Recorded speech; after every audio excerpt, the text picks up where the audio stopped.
Muchas gracias por seguir con nosotros. Estamos en su programa Sigue en Contexto con este tema del tercer sector, las organizaciones de la sociedad civil.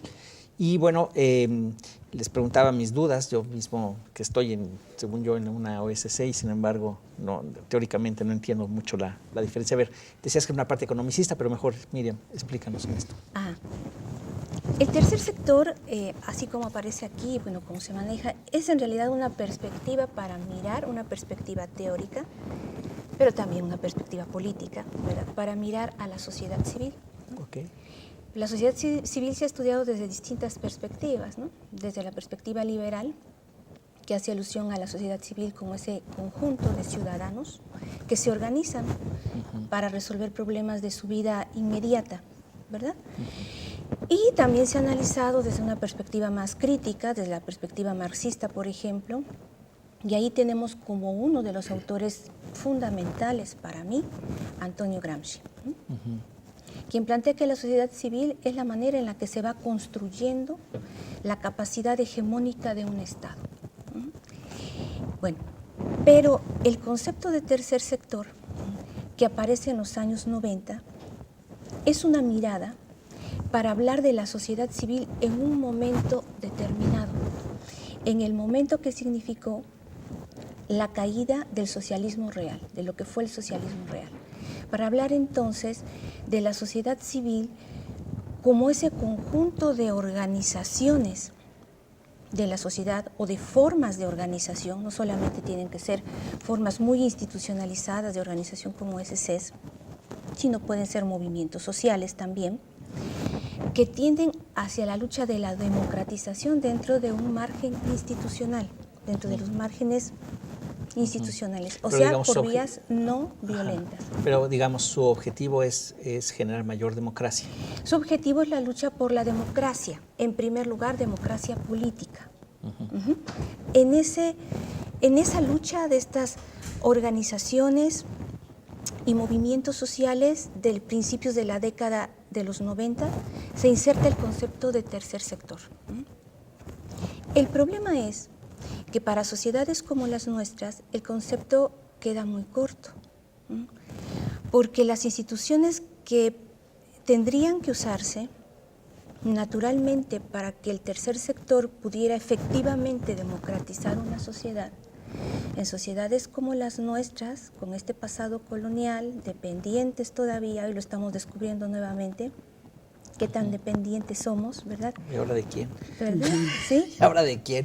Porque, ok, síguele, yo ahorita te voy a decir unas cosas, pero bueno. Sí, y con formas de ejercicio del poder político que no están dentro de un modo de una forma de gobierno, sino inscritas dentro de un modo de gobierno, o sea, dentro de prácticas culturales, políticas no apegadas a derecho, pues las instituciones para que naturalmente funcione un tercer sector no operan.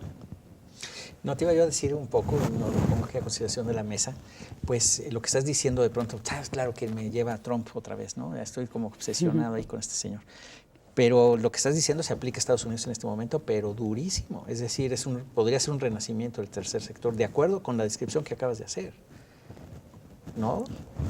Claro. Una lucha por la democracia. Este señor está fascista, misógino, racista. Digo, ¿qué más le podemos colgar? La verdad es que está tremendo y lo que estamos viendo en estos días, peor, ¿no? Y si no es, ¿quién se organiza? La organización, la sociedad civil. Sí, lo que está haciendo porque políticamente pues no tiene todavía, no se ven todavía los contrapesos suficientes para detener completamente esta oleada. Vamos a ver, pero digo, parece que están batallando con eso. Claro. Entonces, por eso, digo, ahorita que dijiste, no, pues me fui a pensar en Estados Unidos, deja tú México, me fui a pensar en Estados Unidos en el momento actual. Entonces... Sí, ahora, el concepto me parece problemático, o sea, yo no lo digo, o sea, esto se ha dicho desde hace tiempo, pero el concepto ha cobrado mucho auge, sobre todo en el discurso oficial. Entonces, me parece importante retomarlo porque, como digo, la sociedad civil es mucho más compleja que las OSCs. Ay, no, claro, sí, ¿no? Pues es un pedacito así. Y cuando en países como los nuestros, ¿no? Hasta los Estados Unidos hasta también. Los Estados Unidos también. Sí, las instituciones democráticas no funcionan, la sociedad busca otros canales para organizarse y para luchar. Y esos canales pueden incluso llegar a ser violentos, ¿verdad?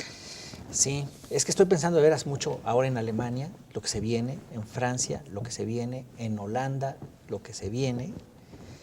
Y eso que estás tú diciendo, pues ojalá fuera nada más de países que tenemos déficits en democracia. También en algunos que son muy democráticos están siendo amenazados creíblemente por situaciones de esta naturaleza. O sea, de este autoritarismo, de esta no democracia que se está viviendo, ¿no? Claro, sí, pero hay sociedades en donde el tercer sector ha sido muy robusto y efectivamente ha contribuido a una democratización también de tipo social. Está a prueba ahorita. Sí. Está a prueba. Pero bueno, ya me metí yo mucho y así. ¿Cómo ves, José Antonio, esto de que el tercer sector está un poco a prueba en nuestra sociedad contemporánea? Es decir, con lo que estamos viviendo en los últimos meses. Bueno, yo añadiría una perspectiva, por una parte, más positiva, más optimista. El aspecto optimista para mí es que la población sí se va organizando de diversas maneras y este es un ejemplo claro de ese avance en la concientización de la población. Pero por otra parte, cuenta primero con una estrategia neoliberal que está apoyada por el Banco Mundial, por las empresas internacionales, transnacionales, que en los últimos años son las que han cobrado más importancia en el mundo y en concreto en México. Para tener en cuenta un ejemplo, aquí en Puebla en concreto estamos en manos de la principal empresa alemana, la Volkswagen, y ahora Audi. Entonces la economía poblana gira alrededor de la economía de estas empresas. El resultado ha sido que en vez de promover el desarrollo del Estado, en mi opinión, lo que han creado es mayor desempleo. Y doy siempre un ejemplo clarísimo. Hace 40 años, cuando yo vivía en Nueva York, no había en la zona de Nueva York prácticamente trabajadores poblanos. Ahora, 40 años después, en merced a este desarrollo, tú sabes que hay más de 40.000 poblanos. Entonces... Deja todos los poblanos, los de todos los demás. ¿Por qué ha crecido ese sector? Por impacto de una estrategia neoliberal que apoya el desarrollo del capital extranjero, que es lo que está fomentando. Eso por una parte. Si a esa presencia cada vez mayor del capital transnacional, que cuenta con el apoyo total de nuestras autoridades y de nuestras grandes empresas mexicanas, le añades el carácter genuino del sistema político mexicano, que yo lo resumo con una frase que está puesta en mi oficina allá en el instituto. Y es una frase que no inventé yo, sino que la dijo Felipe Calderón Hinojosa, y que es fundamental para entender el sistema político mexicano. Felipe Calderón Hinojosa dijo: la cercanía al poder, cuando el PAN tomó el poder, hizo que en el PAN saliera el priista que todos llevamos dentro. O sea, el presidente panista reconoce que en México políticamente todos son priistas. ¿Qué significa? No que estén aliados o que estén insertos en el partido, ¿no? Sino que tienen un sistema que completan su visión, dijéramos, de lazos interpersonales que son radicalmente antidemocráticos. Entonces yo creo que en ese contexto, tanto por parte del avance del capital internacional en México, como por parte de lo que es la estructura íntima política mexicana, entonces, por una parte, uno sería optimista al ver que ya hay, por lo menos, organizaciones que, inclusive en el estado de Puebla, como muestra Miriam, van tomando fuerza. Dijéramos, ese sería el aspecto positivo y la esperanza que uno queda. Ojalá sigamos por esta ruta. ¿Tú cómo ves, Margarita? Yo me voy a un corte generacional.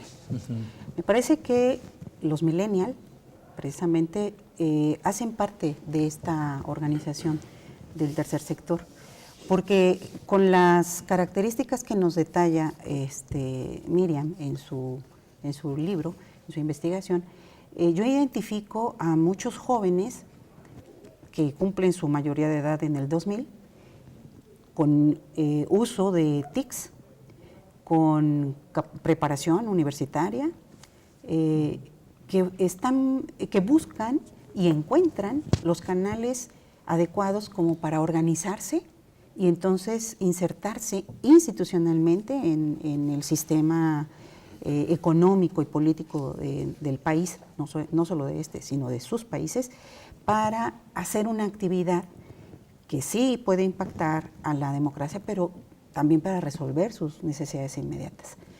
Entonces, me parece que lo que ha sucedido en el tema desde el 20 de enero para acá, que toma posesión Trump, es que hay una reactivación precisamente de este tercer sector y probablemente como un ánimo para poder abordar nuevamente o con más fuerza o con más espectro a esta parte del tercer sector y no nos quedemos ubicados nada más en una dependencia económica de Estados Unidos de manera tradicional con el tratado, nada más. Ahí nos tenemos que ir a corte, nomás quiero cerrar con lo que estás mencionando. ¿Cómo brinca entonces el caso de Brexit, por ejemplo, ¿no? Que se supone que los millennials, los jóvenes, no votaron como debieron haber votado? Digo, no en las cantidades. Los que votaron en contra de salirse. Claro. Pero los que no votaron, digamos, como que fue una cantidad muy grande y eso parece que... Claro, pero el tema del Brexit se refiere a un tema de migración. Por eso digo, pero también de apertura, ¿no? Hay en Europa, sobre todo en los años, pues yo creo que en el 2004, se empezó a estudiar la desafección política, que nosotros vamos a empezar a estudiar apenas, ¿no? ¿Qué es lo que ha sucedido en Europa? Que a los jóvenes ya no les interesa participar políticamente. Pero aquí no, creo que por ahí aborda un poco. Bueno, regresamos porque ya nos tenemos que ir. Vamos a un corte y regresamos con ustedes. Estamos en Contexto.